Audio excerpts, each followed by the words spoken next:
Olá, como eu disse anteriormente, meu nome é Beatriz e eu vou estar ministrando para vocês uma aula sobre granulometria, plasticidade e índices físicos. Nessa segunda parte da aula, nós iremos ver sobre índices físicos.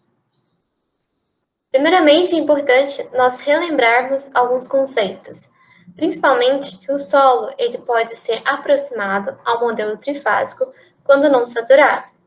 Ou seja, ele é composto por uma parte sólida, que são as partículas, uma parte líquida e uma parte gasosa, sendo que o líquido e o gás preenchem os vazios entre as partículas sólidas.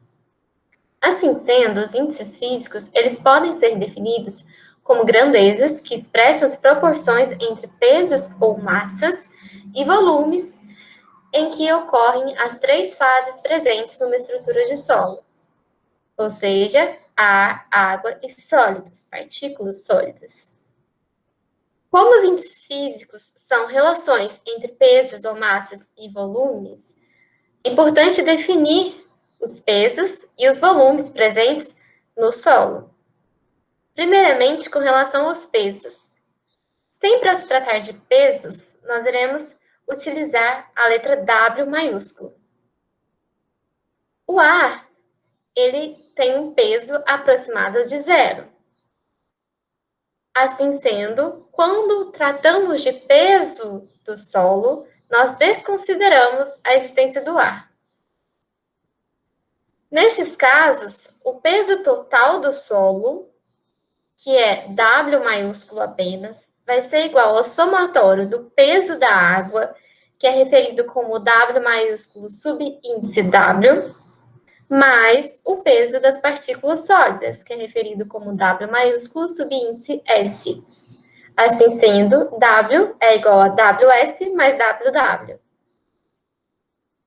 Já no caso dos volumes, é importante sempre considerar as três fases, ou seja, o ar, a água e o sólido.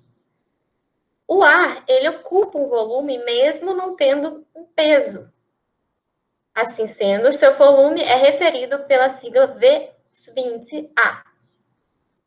Tal como relacionado ao peso, o volume da água é referido como V subíndice W. E o volume das partículas sólidas é referido como V subíndice S. Assim sendo, o volume total de solo é igual ao volume de sólidos Vs mais volume de água Vw mais volume de ar Va.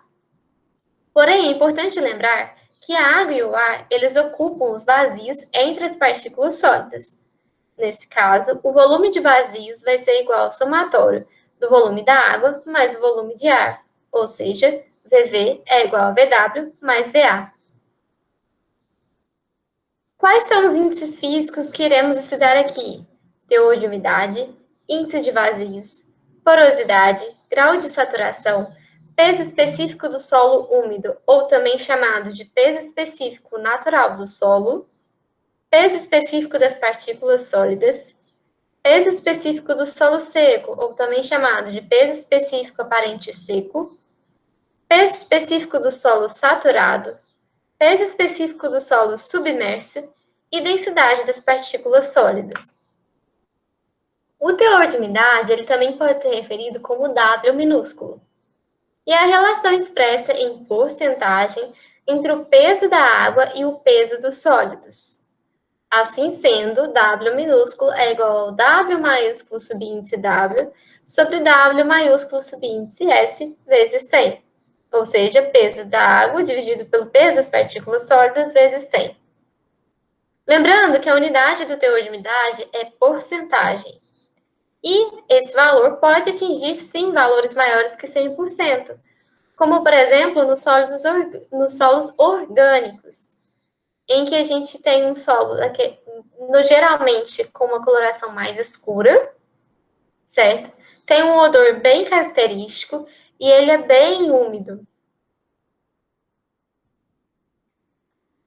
Para exemplificar o índice físico teor de umidade, eu coloquei essas duas imagens. Na primeira esquerda, temos uma mão segurando um solo mais seco. E já na segunda direita, temos uma outra mão segurando o mesmo solo, só que bem mais úmido. Neste caso, neste último caso, como o teor de umidade pode ser considerado como o peso da água sobre o peso das partículas sólidas, como na segunda foto eu tenho uma maior umidade, eu tenho uma maior quantidade de água, nesse caso, o teor de umidade é maior do que na primeira foto. É importante lembrar que peso das partículas sólidas. As partículas sólidas, elas não variam com, por exemplo, a temperatura. Já a água varia. Dependendo da temperatura, eu posso ter a evaporação da água e a redução da sua quantidade no material. Mas isso não acontece com as partículas sólidas do solo. Assim sendo, eu posso considerar, se tivermos o mesmo volume e for o mesmo solo, por exemplo, que o peso das partículas sólidas em ambas as ocasiões mostradas nesse slide é o mesmo. O que está mudando é o peso da água, ou seja, o teor de umidade em cada uma. O outro índice físico é a porosidade. A porosidade sempre vai estar referida como N minúsculo. E ela é a relação expressa também em porcentagem entre o volume de vazios e o volume total. Ou seja, N minúsculo é igual a VV sobre V, vezes 100. O seu valor, ele varia normalmente entre 30% e 70%. Normalmente, não significa que o valor não possa ser menor ou maior do que 30 e 70. Para exemplificar aqui a porosidade, consideramos, então, o mesmo volume, certo? Nesses casos, eu tenho na primeira imagem à esquerda um menor volume de vazios se comparada com a segunda imagem à direita. Nesse caso, como o volume de vazios é maior, e considerando que a porosidade é volume de vazios sobre volume do solo, temos que, na segunda imagem, há um solo mais poroso do que na primeira imagem. Posteriormente, um outro índice físico que iremos estudar é o índice de vazios, também referido como E minúsculo, que é a relação entre o volume de vazios e volume de sólidos. Ou seja, E minúsculo é igual a VV sobre VS. Como estamos tratando de uma relação entre volumes e não há uma multiplicação por porcentagem, não existe unidade aqui. Esse parâmetro, esse índice, ele não tem unidade. O seu valor, ele pode variar normalmente entre 0,5 e 1,5. Mas isso não significa que o valor não possa ser menor ou maior do que esse. Os valores, por exemplo, podem assumir quantidade de 3 em solos moles ou orgânicos. O grau de saturação, ele sempre é referido pela letra S maiúsculo, e a relação expressa em porcentagem também entre o volume de água e o volume de vazios. Então, eu tenho que S é igual a VW sobre VV vezes 100. O que é o grau de saturação? É o quanto os vazios de um solo está preenchido por água. Assim, se todo o solo tiver seus vazios preenchidos com água, o meu volume de vazios vai ser igual ao volume de água e o meu S vai ser igual a 100%, um solo saturado. Se no caso não existir água presente nos vazios do solo, o meu S vai ser igual a zero e eu posso considerar esse como um solo seco. E entre 0 e 100%, eu tenho os chamados apenas solos não saturados. Por exemplo, na primeira imagem à esquerda, esse solo está extremamente composto por água. Seus vazios estão extremamente cheios por água. Tanto que, nesse caso, eu tenho um afloramento de água do solo. Significa que é bem provável que esse solo está saturado. ou seja, todos os seus vazios estão preenchidos por água. Já na segunda imagem à direita, nós vemos um solo muito seco. Nesse caso, ele foi seco ao ar. Então, é provável que o seu grau de saturação esteja bem baixo, porém não seja zero. Esse grau de saturação S igual a zero, ele é possível principalmente quando o solo é exposto em calores, em temperaturas na estufa. É raro um solo chegar a S igual a zero apenas seco ao ar. Mas, né, nesse slide, é possível observarmos a grande diferença de um solo com mais água em seu vazio e um solo com menos água em seus vazios. Então, são diferentes graus de saturação. Peso específico do solo úmido ou natural. Ele é referenciado pela letra gama. É a relação entre o peso total do solo e o volume total do solo correspondente. Assim sendo, gama é igual a W sobre V, simplesmente. Como é uma relação de peso e volume, a sua unidade é kN por metro cúbico. E o seu valor varia normalmente entre 19 kN por metro cúbico e 20 kN por metro cúbico. Aqui eu coloco para vocês uma das formas de obtenção do peso específico natural de um campo, por exemplo. Nesse caso, eu apresento o método do cilindro, em que eu cravo um cilindro no solo, pego esse cilindro que eu cravei, eu sei o volume desse cilindro, certo? E peso em uma balança de precisão no laboratório. Então, eu tenho o seu peso, tenho o seu volume e consigo obter o seu peso específico natural. Peso específico das partículas sólidas, referenciado como γS, é a relação entre o peso das partículas sólidas e o seu volume. Então, γS é igual a WS sobre VS. Eu preciso saber, então, o volume das partículas sólidas e o peso das partículas sólidas. Para isso, eu posso me utilizar de uma estufa. Okay? E nesse caso, após 24 horas em estufa entre 104 e 105 graus Celsius, é possível se obter o peso das partículas sólidas apenas, desconsiderando, então, toda a água. Esse valor varia normalmente em torno de 27 kN por metro cúbico. O peso específico do solo seco, ou também chamado de peso específico aparente seco, é o chamado γD. É a relação entre o peso dos sólidos e o volume total do solo. Então, γD é igual ao WS sobre V.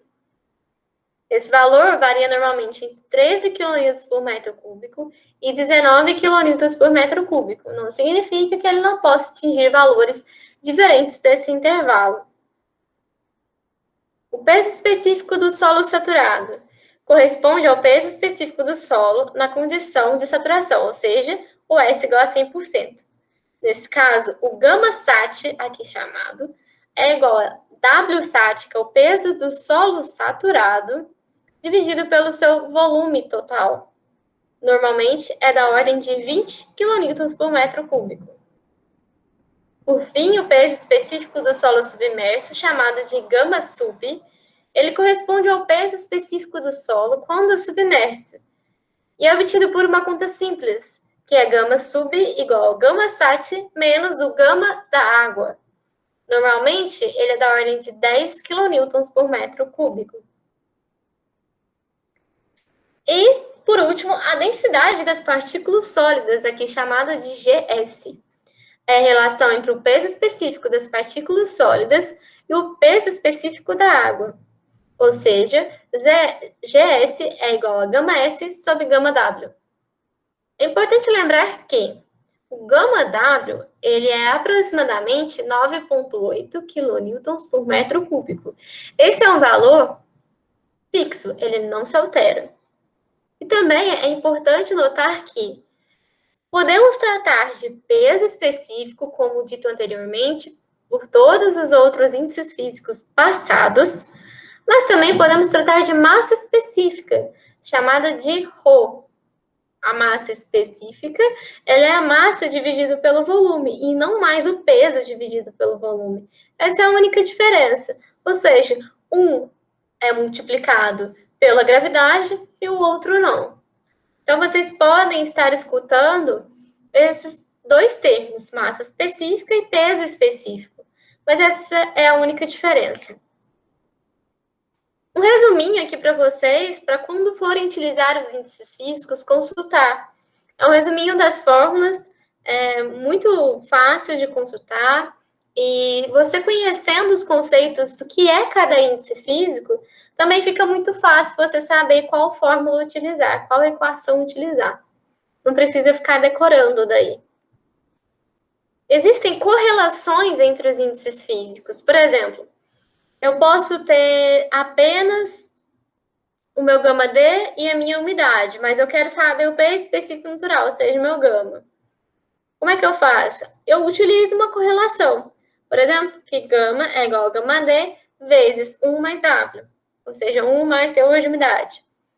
Então, existem várias correlações, essa tabelinha, essa outra, e outras também. Essas são as mais comuns e as mais utilizadas.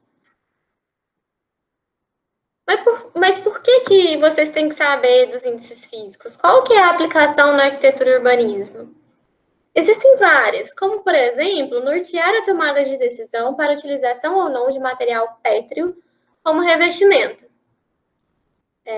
Essa informação eu li num artigo que falava o seguinte: o uso e aplicação das rochas ornamentais e de revestimento baseiam-se no conhecimento de suas propriedades físicas e mecânicas, na sua composição mineralógica, textura, grau de microfissuramento, porosidade e do ambiente no qual a rocha está aplicada. Então, a gente tem aí, por exemplo, a porosidade vai nortear o uso de uma rocha como revestimento ou não, se ela pode ser aplicada como revestimento ou não, se ela é boa para isso. Lembrando que a gente estava vendo índices físicos aplicados no solo, mas eles também podem ser aplicados em rocha. Ainda na questão de nortear a tomada de decisão para a utilização ou não de um material petro como revestimento, neste artigo, que é Oliveira et al. De 2013, ele apresenta alguns valores tabelados para materiais que são bons para revestimento. No caso, uma porosidade tem que ser menor que 1% para que o material seja bom para revestimento. Tem também, por exemplo, densidade, que poderíamos considerar como uma massa específica, certo? Valores de aproximadamente 2.550 para materiais bons para revestimento. Então, existe essa e outras aplicações na arquitetura e urbanismo. Outra aplicação dos índices físicos para vocês seria na plasticidade. Nós iremos ver na próxima aula, ok? Sobre isso, mas principalmente o teor de umidade é algo muito importante na plasticidade. Então é isso sobre a aula de índices físicos. Espero ter esclarecido um pouco sobre a importância do entendimento dos índices físicos para vocês, futuros arquitetos. Novamente estou à disposição para tirar qualquer dúvida e até a próxima aula.